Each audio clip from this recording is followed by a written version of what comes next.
وَلَقَدْ يَسَّرْنَا الْقُرْآنَ لِلذِّكْرِ فَهَلْ مِن مُّدَّكِرٍ۔ واجب الاحترام برادران اسلام، سورۃ الکوثر کی تفسیر چل رہی ہے، جس کے ضمن میں لفظ کوثر کے چند معانی کا بیان ہو چکا ہے۔ چند معانی کا بیان باقی ہے۔ امام فخر الدین رازی رحمہ اللہ نے تفسیر کبیر میں کوثر کا ایک معنی قرآن کریم بھی کیا ہے۔ اللہ تعالیٰ نے غم زدہ نبی کو، پریشان نبی کو،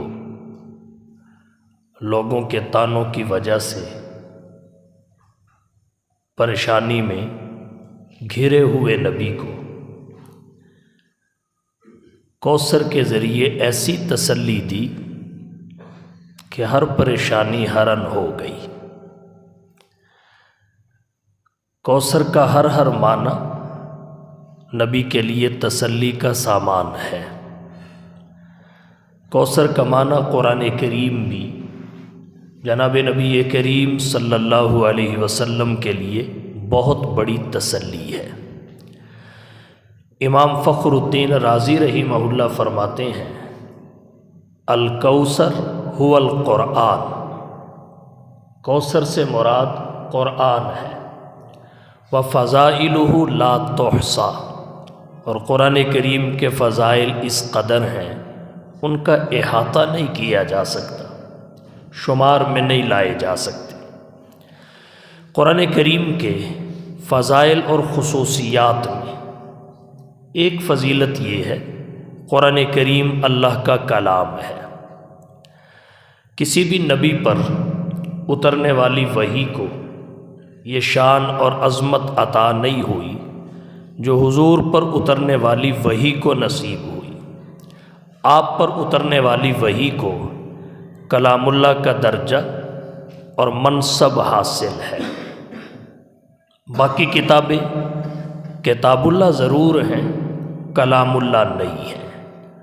یہی وجہ ہے قرآن کریم میں کسی بھی آسمانی کتاب کو اللہ نے اپنا کلام نہیں فرمایا، انہیں کتاب کہا، سب کو کتب کہا، صحائف کہا، صحف کہا۔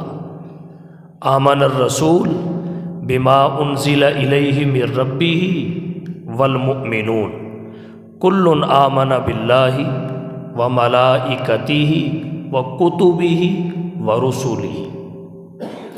صحف ابراہیم و موسیٰ، کتب کہا، صحف کہا، کلام اللہ نہیں کہا۔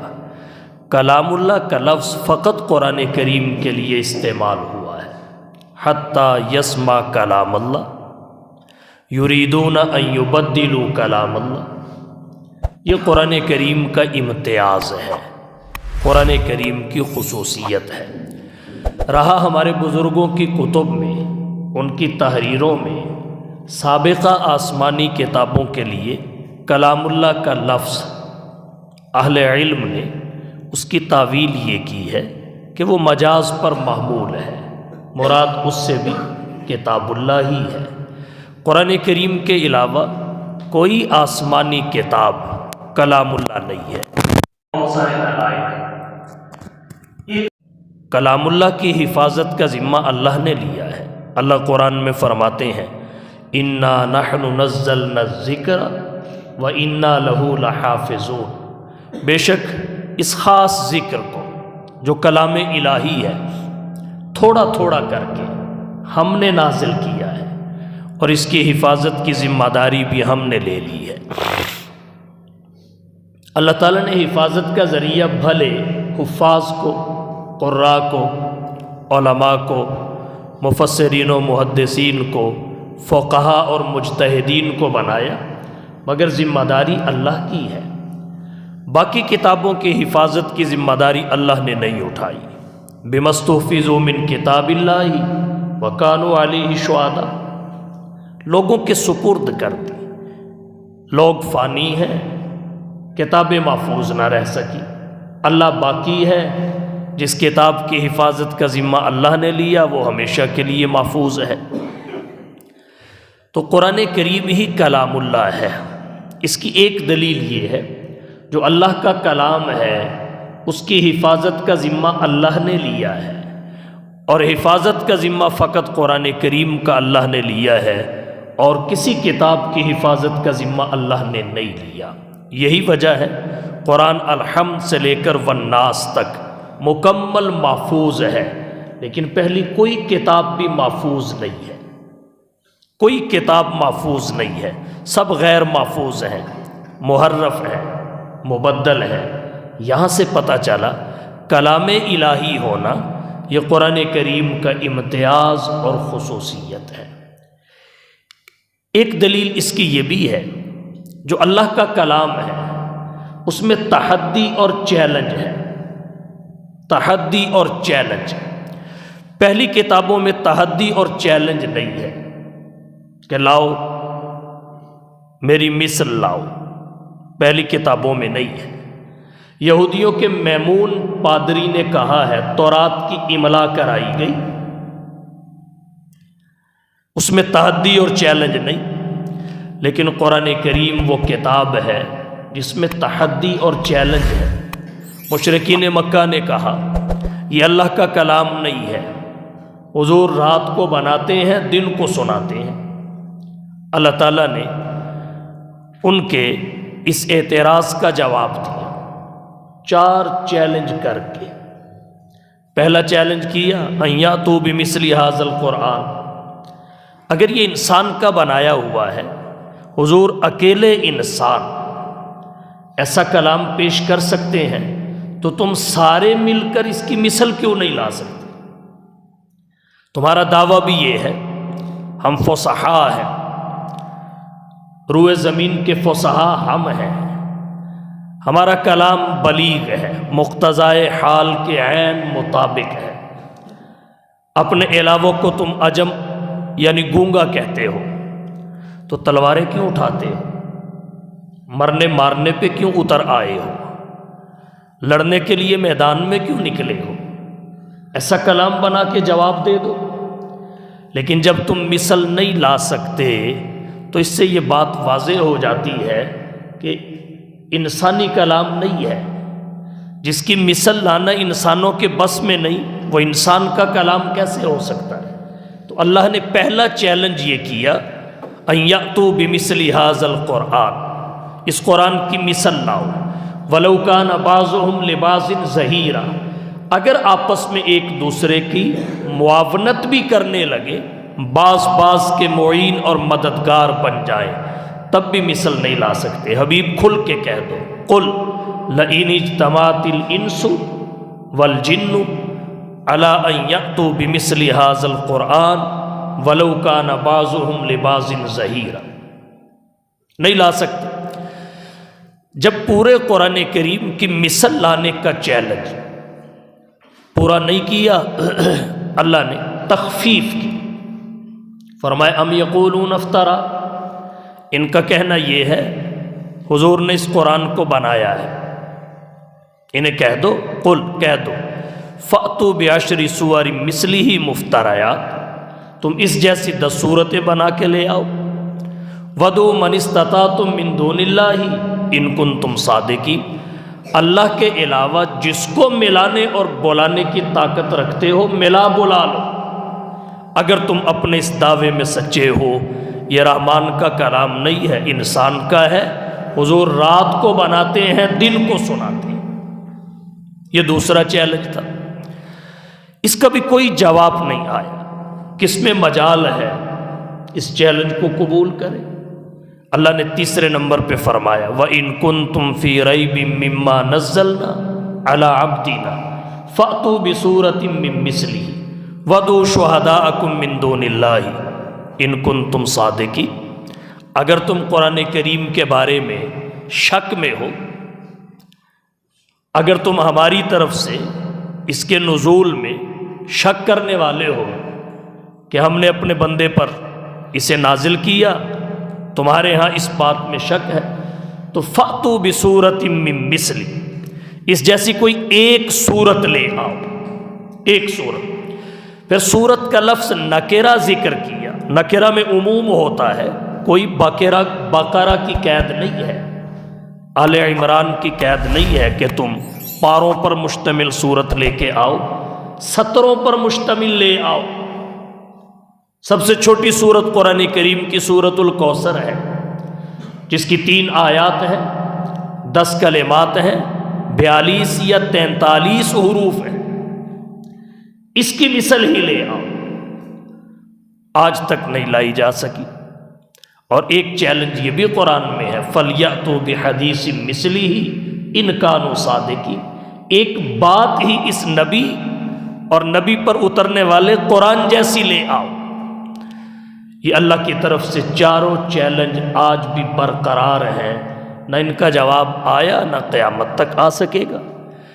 اگر کسی نے کوشش کی بھی کلام گھڑنے کی، سطریں کالی کرنے کی، تو عوام نے مسترد کر کے بتا دیا یہ کتاب اللہ کی مثل نہیں ہے، اس کی کسی آیت کی مثل نہیں ہے۔ تو کلام الہی میں تحدی اور چیلنج ہے، یہ قرآن میں ہے اور کسی کتاب میں نہیں ہے۔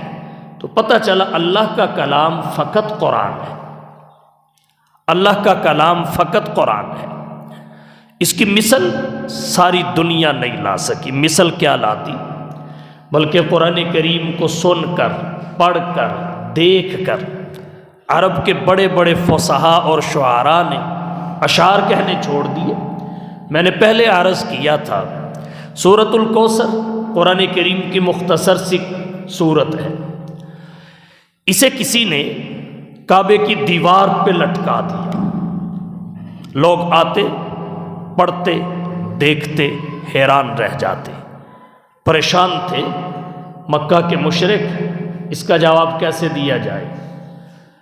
اہل عرب کا ایک بڑا فصیح اور شاعر تھا، لبید بن ربیہ، بزرگ تھا، اس کے کلام کی ندرت، طبع کی جودت بڑی معروف اور مشہور تھی۔ کعبۃ اللہ کے پاس آیا، سورۃ الکوثر کو دیکھنے لگا، مسلسل دیکھتا گیا۔ جو قریشی آس پاس کھڑے تھے ان کو کچھ امید لگی کہ بابا جی ضرور اس کا کوئی جواب دے کر جائیں گے۔ بابا دیکھ رہا ہے، سوچ رہا ہے، اور قریشی امید لگائے کھڑے ہیں کہ آج بزرگ ضرور اس کا کوئی جواب دے کے جائیں گے، ہماری جو شکست ہے اس کا ضرور کوئی حل نکالیں گے۔ بڑی دیر کے بعد لبید بن ربیہ نے کہا قلم اور دوات لاؤ۔ قلم اور دوات لائی گئی۔ لبید بن ربیہ نے، صاحب فن تھا، سمجھتا تھا، جیسے موسیٰ علیہ السلام کے مقابلہ میں جو جادوگر آئے وہ صاحب فن تھے، سمجھتے تھے کہ انہوں نے جو رسیاں ڈالی وہ نظر سانپ آنے لگی، حقیقت میں رسی ہی رہی، ان کی حقیقت تبدیل نہیں ہوئی۔ حضرت موسیٰ نے جو عصا ڈالا وہ حقیقت میں اژدہا بن گیا، حقیقت میں بن گیا۔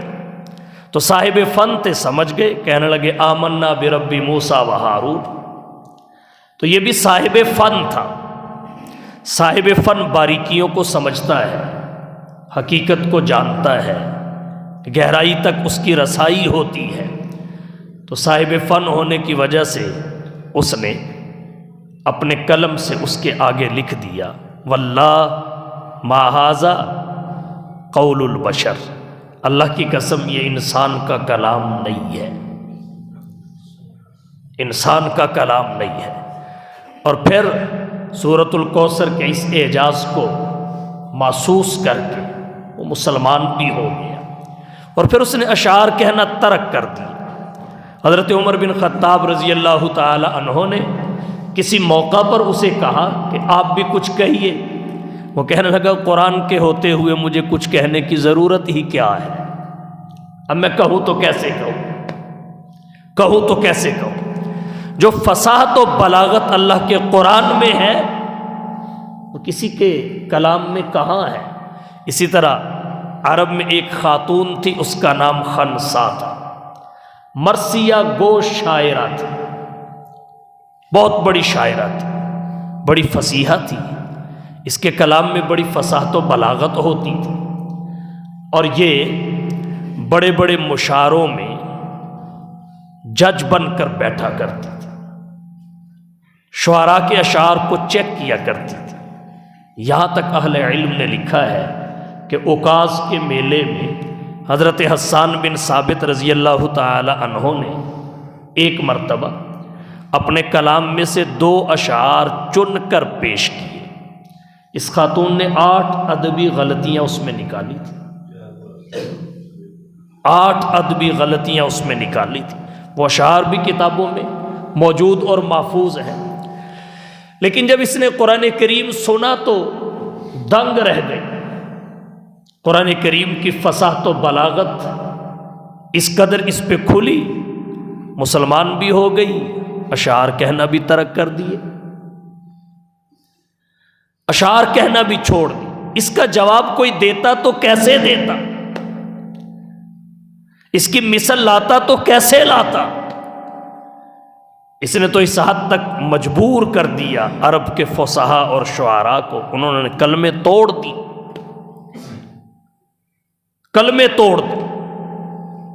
تو یہ اللہ کا کلام ہے اور قرآن ہی اللہ کا کلام ہے، اس میں تحدی اور چیلنج ہے۔ اس کے کلام الہی ہونے کی ایک دلیل اور ذکر کرتا ہوں، وہ یہ کہ اللہ کا جو کلام ہوتا ہے وہ ازلی اور ابدی ہوتا ہے، ازلی اور ابدی۔ ازل کہتے ہیں ماضی کے اس زمانے کو جس کی ابتدا نہ ہو، ابد کہتے ہیں مستقبل کا وہ زمانہ جس کی انتہا نہ ہو۔ قرآن ہمیشہ سے ہے، ازلی ہے، ہمیشہ رہے گا، ابدی ہے۔ تو جو اللہ کا کلام ہے وہ ازلی اور ابدی ہوتا ہے، ہمیشہ سے ہوتا ہے، ہمیشہ رہتا ہے۔ قرآن کی تو یہ شان ہے، ہمیشہ سے ہے، ہمیشہ رہے گا۔ جب کچھ نہیں تھا قرآن اس وقت بھی تھا، جب کچھ نہیں ہوگا قرآن اس وقت بھی ہوگا۔ تو یہ تو ازلی اور ابدی ہے، اس کے علاوہ کوئی آسمانی کتاب اور صحیفہ ازلی اور ابدی ہے؟ اگر ازلی اور ابدی ہوتے تو محفوظ ہوتے، غیر محفوظ نہ ہوتے۔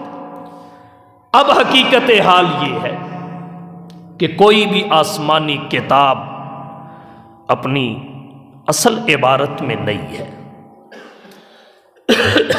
کوئی بھی آسمانی کتاب اصل عبارت میں نہیں ہے، قرآن اصل عبارت میں ہے۔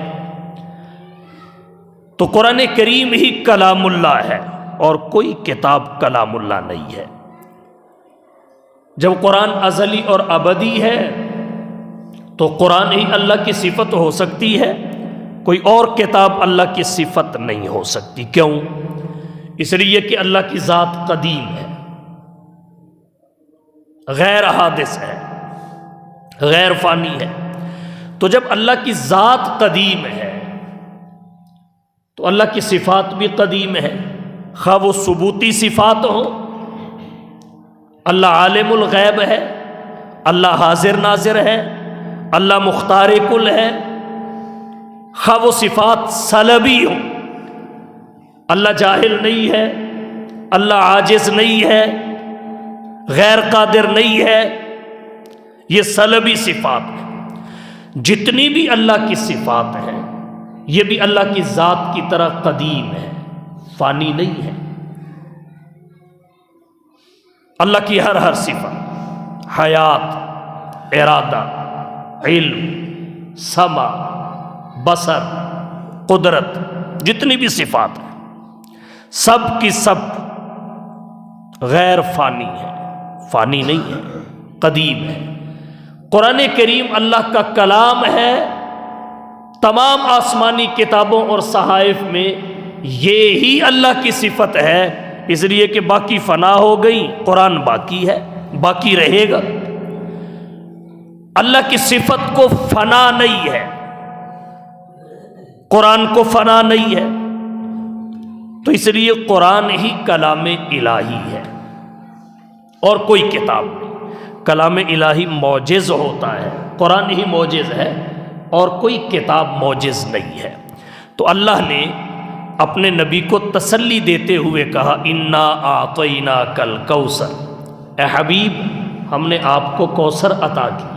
کوثر کیا ہے کہ بیٹوں کے دنیا سے رخصت ہو جانے کا غم بھی جاتا رہے۔ عاص بن وائل سہمی اور اس کے ہم نواؤں نے حبیب کو جو تانے دیے، ان پر جو پریشانی لاحق ہوئی، وہ بھی جاتی رہے۔ کوثر کیا ہے؟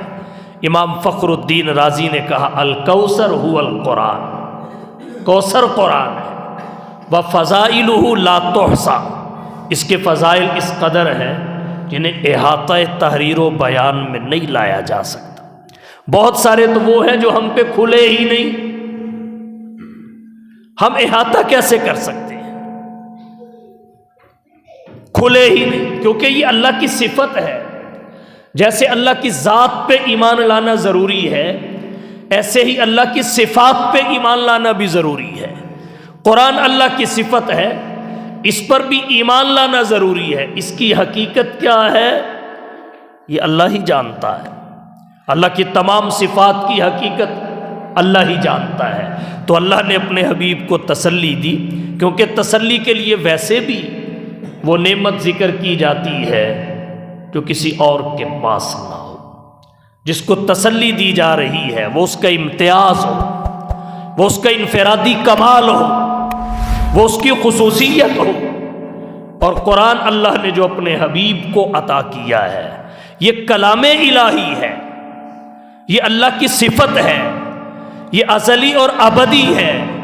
اس کی حفاظت کا ذمہ اللہ نے لیا ہے، اس میں تحدی اور چیلنج ہے، یہ معجز ہے، یہ وہ اوصاف ہے قرآن کریم کے جو کسی آسمانی کتاب اور صحیفے میں نہیں، کسی نبی اور رسول پر اترنے والی وحی میں نہیں۔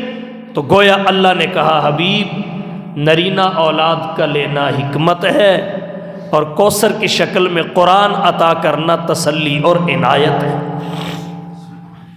یہاں ایک نقطہ اور عرض کرنا چاہوں گا، وہ یہ باقی انبیاء کو، رسل کو اللہ نے جو وحی عنایت کی، ان پر جو وحی اتری، اس وحی کو کتاب کہا گیا، صحیفہ کہا گیا، کتب کا لفظ آیا، صحف کا لفظ آیا، کتب اور صحف۔ اسے کلام اللہ نہیں کہا گیا، اسی طرح اسے کوثر بھی نہیں کہا گیا۔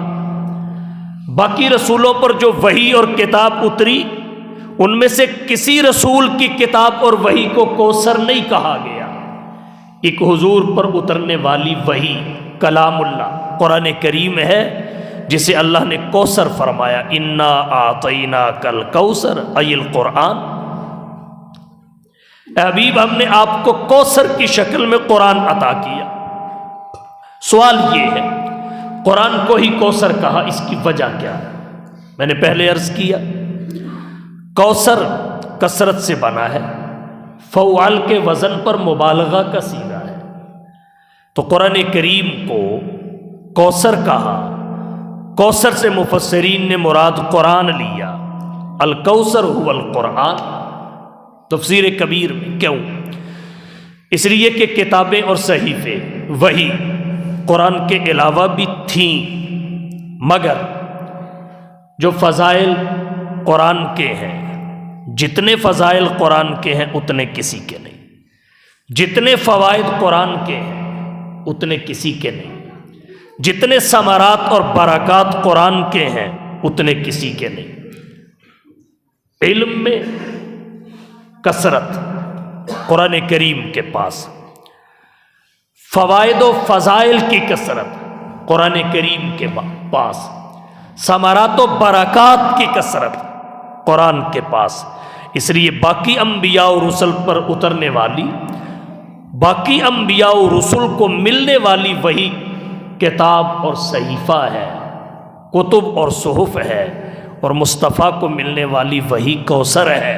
اللہ نے فرمایا انا اعطیناک الکوثر، اے حبیب ہم نے آپ کو کوثر عطا کیا، یعنی قرآن، ہم نے آپ کو کوثر یعنی قرآن عطا کیا۔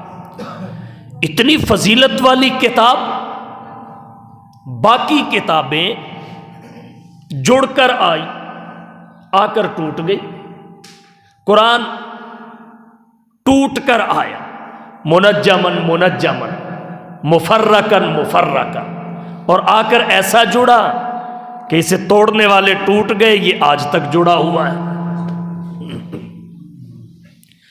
باقی کتابیں جمع ہو کر آئیں، بکھر گئی، قرآن بکھر کر آیا، جمع ہو گیا، تھوڑا تھوڑا آیا، بکھر کر آیا، جمع ہو گیا۔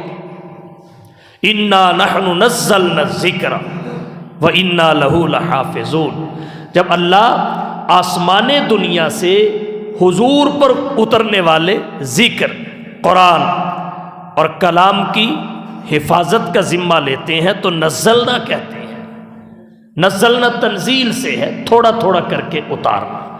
اگر کوئی یہودی اور عیسائی کہے کہ بھئی تورات بھی تو اللہ کا ذکر ہے، انجیل بھی تو اللہ کا ذکر ہے، اللہ نے ذکر کی حفاظت کا ذمہ لیا ہے، بلا شبہ وہ بھی ذکر ہیں، تو پھر ان کو بھی محفوظ مانو۔ آپ ان کو غیر محفوظ کیسے کہہ سکتے ہو؟ محرف اور مبدل کیسے قرار دے سکتے ہو؟ تو ہم کہیں گے ذکر بھی دو قسم کے ہیں، ایک وہ ہیں جو یک بار آئے نبی پر، جیسے پہلی کتابیں کتابی شکل میں یک بار عطا کر دی گئی، اور ایک ذکر وہ ہے جو تھوڑا تھوڑا بحسب المصالح والحوائج، بحسب الضرورت والمصلحت، اللہ نے اپنے حبیب کو عطا کیا، تھوڑا تھوڑا تھوڑا تھوڑا کر کے اتارنے کو اللہ نے نزلنا کہا، نزلنا۔ تو اللہ نے اس ذکر کی حفاظت کا ذمہ لیا ہے جو اللہ نے تھوڑا تھوڑا کر کے اتارا ہے، اور جو تھوڑا تھوڑا کر کے اتارا ہے وہ فقط قرآن کریم ہے، لہٰذا اللہ نے فقط قرآن کی حفاظت کا ذمہ لیا ہے، اور کسی کتاب کی حفاظت کا ذمہ اللہ نے نہیں لیا۔ تو باقی کتابیں بند کر آئیں، کھل گئی، قرآن کھل کر آیا، بند گیا، اسے آج تک کھولا اور بکھیرا نہیں جا سکا، جمع ہو کر آئی، منتشر ہو گئی، اور قرآن ٹکڑوں کی شکل میں آیا ضرورت کے مطابق، اور ایسا بندھا کہ اسے توڑنے والے ٹوٹ گئے، لیکن قرآن کریم میں ایک شوشے کی تبدیلی بھی نہیں کر سکے۔ انا نحن نزلنا الذکر وانا لہ لحافظون۔ پھر اللہ تعالیٰ نے اس کو بہت سارے کمالات اور فضائل سے نوازا۔ کہیں اللہ نے فرمایا قرآن کریم کے لیے کہ اگر زمین و آسمان کاغذ بن جائے، درخت کلمے بن جائیں، سمندر سیاہی بن جائے، اور بہت ساری سیاہی اس کے ساتھ مل جائے، لیکن اللہ کے کلمات کو ختم ہوتا ہوا انسان نہیں دیکھ سکتا۔ تو قرآن کریم کے بے شمار فضائل ہیں، اللہ تعالیٰ نے اس کے حفظ کو آسان بنایا ہے، اللہ تعالیٰ نے اسے کتاب تلاوت بنایا ہے، پھر اس کی تلاوت کو کثرت عطا کی ہے، اللہ تعالیٰ نے اس کی حفاظت کا ذمہ خود لیا ہے، اللہ نے اس میں انقلابی تاثیر رکھی ہے، انقلابی تاثیر رکھی ہے، دنیا کی کسی کتاب میں وہ تاثیر نہیں ہے، کسی کتاب میں نہیں ہے۔ انسانات بھی اس سے متاثر ہوئے، حیوانات بھی اس سے متاثر ہوئے، جنات بھی اس سے متاثر ہوئے، انسانات متاثر ہوئے۔ حضرت عمر کیا تھے، کیا بن گئے؟ قرآن کریم کی تاثیر کی مرہون منت ہے حضرت عمر کی زندگی کی تبدیلی۔ بہن سے قرآن کی آیات ہی سنی تھی نا، طفیل بن عامر کیا تھے، کیا بن گئے؟ قرآن کریم کی چند آیات سنی تو طفیل بن عامر کیا کہتے ہیں؟ واللہ ما سمیت قولا احسن من، اللہ کی قسم میں نے قرآن سے خوبصورت بات کبھی نہیں سنی، ولا رأیت امرا عادل من امرہ، اور قرآن کی بات سے زیادہ انصاف کی بات میں نے کبھی نہیں دیکھی۔ اور پھر کہا اشہد انک لرسول اللہ، میں اس بات کی شہادت دیتا ہوں کہ آپ اللہ کے رسول ہیں، کیونکہ اللہ اپنا کلام اور اپنی وحی رسول کے علاوہ کسی کو دیتے ہی نہیں۔ انسانات متاثر ہوئے، حیوانات متاثر ہوئے، جنات متاثر ہوئے، جنات بھی متاثر ہوئے۔ جناب نبی کریم صلی اللہ علیہ وسلم کی بعثت سے پہلے جنات کا آسمانوں کی طرف اس قدر آنا جانا تھا کہ وہ فرشتوں کی باتیں سن لیتے تھے، اتنا قریب ہوتے کہ فرشتوں کی باتیں سن لیتے، زمین پہ آتے، وہ باتیں پھر نجومیوں کو بتاتے، نجومی ایک میں 10 اور ملاتے، لوگوں کو 11 بتاتے، اور اس طرح ان کا سلسلہ چلتا تھا۔ ایک وقت آیا کہ جنات کا آسمانوں کی جانب بڑھنا، قریب ہونا، فرشتوں کی باتیں سننا سب روک دیا گیا، سیکیورٹی سخت کر دی گئی۔ جنات کے لیے پریشانی کا باعث تھا، چسکا تھا، جب جاسوسی کا چسکا پڑا ہو تو پھر چھوٹتا نہیں بلا وجہ، تو ان کو بھی چسکا تھا، کہنے لگے وجہ کیا ہے، رکاوٹ آ رہی ہے، سبب معلوم کرو۔ ایک بہت بڑی میٹنگ ہوئی جنات کی، شیطان بھی اس میں شامل تھا، کہا معلوم کرو سبب کیا ہے۔ علاقے تقسیم ہو گئے، یہ علاقہ اس جماعت کے ذمے، یہ اس کے ذمے، یہ اس کے ذمے۔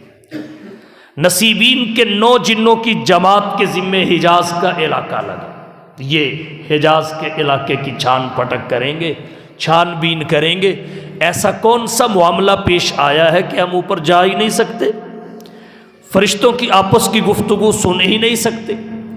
اللہ کا کرنا ایسا ہوا، جناب نبی کریم صلی اللہ علیہ وسلم بطن نخلا کے قریب ایک وادی میں فجر کی نماز پڑھا رہے تھے، آپ کے پیچھے کچھ صحابہ تھے، آپ چھپ کر فجر کی نماز پڑھا رہے تھے، قرآن کریم کی تلاوت چل رہی تھی۔ اللہ تعالیٰ سورۃ الاحقاف میں فرماتے ہیں وَإِذْ صَرَفْنَا إِلَيْكَ نَفَرًا مِّنَ الْجِنِّ يَسْتَمِعُونَ الْقُرْآنَ، اللہ تعالیٰ نے جنوں کو حضور کی جانب موڑ دیا، ان کو رخ وہ دے دیا جس رخ پہ حضور کھڑے ہو کر قرآن پڑھ رہے تھے، نماز پڑھا رہے تھے۔ وَإِذْ صَرَفْنَا إِلَيْكَ نَفَرًا مِّنَ الْجِنِّ، کس لیے؟ يَسْتَمِعُونَ الْقُرْآنَ، تاکہ یہ جنات بھی قرآن سن۔ فَلَمَّا حَضَرُوهُ، جب وہ آئے ان کے کانوں میں آواز پڑی تو کہنے لگے انصتوا، ایک دوسرے کو کہا خاموش ہو جاؤ، خاموش ہو جائے، خاموش ہو جائے۔ خاموشی سے سارے سننے لگے۔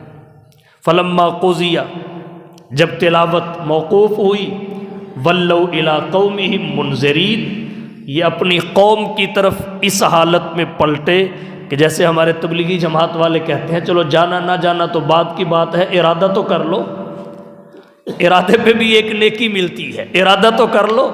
تو یہ بھی ولوا الی قومہم منذرین، یہ قوم کو ڈرانے والے بن کے پلٹے، مسلمان ہو گئے۔ اور مسلمان ہونے کا سبب انہوں نے کیا بتایا؟ انا سمعنا قرآنا عجبا یہدی الی الرشد فآمنا بہ ولن نشرک بربنا احدا وانہ تعالی جد ربنا ما اتخذ صاحبۃ ولا ولدا۔ یہ ہے قرآن کی تاثیر جو دنیا کی کسی کتاب میں نہیں ہے۔ حبیب انا اعطیناک الکوثر، یہ متاثر کرنے والی کتاب ہم نے فقط آپ کو دی ہے اور کسی کو نہیں۔ حیوانات بھی متاثر ہوئے۔ مشکات شریف کی ایک حدیث ہے، ذکر کر دیتا ہوں۔ حضرت اسید بن حضیر جناب نبی کریم صلی اللہ علیہ وسلم کے صحابی ہیں، ان کا بیٹا تھا یحییٰ، بچپن میں تھا، چھوٹا تھا۔ ایک کمرے میں یحییٰ بھی ہے، اسید بن حزیر بھی ہے، مجاہد تھے، گھوڑا بھی تھا۔ قرآن کریم کی تلاوت کرنے لگے۔ جب قرآن کریم کی تلاوت کرنے لگے، بیٹا پاس سویا ہوا تھا تو وہ گھوڑا اچھلنے لگا۔ حضرت اسید نے سمجھا کہ یہ اچھل رہا ہے، کہیں بیٹے پہ پاؤں نہ رکھ دے، نقصان نہ کر دے۔ انہوں نے قرآن کریم کی تلاوت کو روک دیا، گھوڑے نے اچھلنا بند کر دیا۔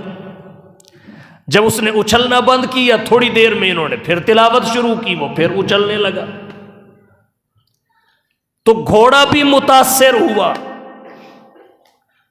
انسانات تو انسانات رہے، جنات جنات رہے، حیوانات بھی متاثر ہوئے۔ ایسی تاثیر اللہ نے قرآن میں رکھی ہے جو دنیا کی کسی کتاب میں نہیں ہے۔ ایسی تاثیر جس نے انقلاب برپا کر دیے۔ دنیا میں بڑے بڑے انقلاب آئے، قومیت کی بنیاد پر، لسانیت کی بنیاد پر، علاقائیت کی بنیاد پر، عصبیت کی بنیاد پر، سب غیر مؤثر ہو گئے، ان کے اثرات مٹ گئے، ختم ہو گئے۔ لیکن جو انقلاب قرآن کی تاثیر کی بنیاد پر آیا، اس کا اثر کم نہ ہو پایا۔